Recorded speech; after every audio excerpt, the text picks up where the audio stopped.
I don't think the College Football Playoff Committee got it right. Like, there's a lot of confirmation bias for people. Like, we want the conference championships to really, really matter.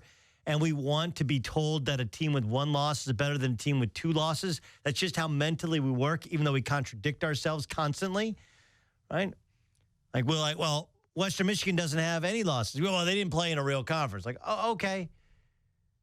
But conference championships matter. Look at Washington. Well, Penn State won their conference. Doesn't matter. Well, Ohio State has one less loss. Here's the thing, okay?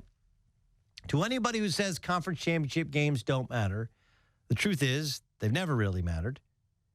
And it was only made more obvious this past weekend. To anyone who says that there is no reward for winning your conference championship, that's not right.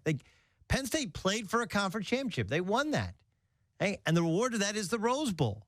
But playing for the College Football Playoff is that's only one of the of several factors. And the biggest factor is like, hey, we just think other teams are better. That's it.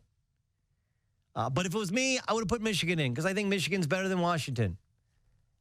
And I get that Washington, I guess, performed better, but did they really? Like, somehow prove it to me. You have no proof that they performed better.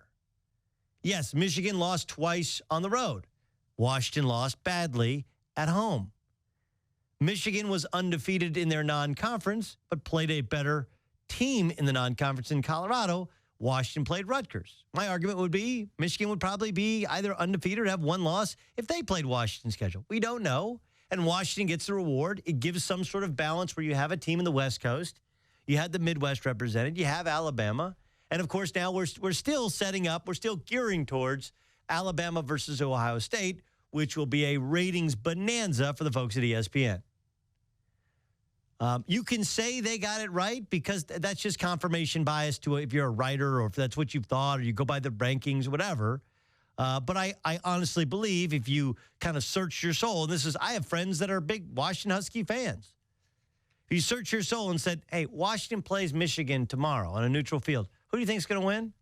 Most people would say, well, Michigan. Doesn't mean it would happen. That's kind of generally your thought. And so that would have been my 4. I'm not offended. I'm not bothered. We move on. We get ready for the college football playoffs.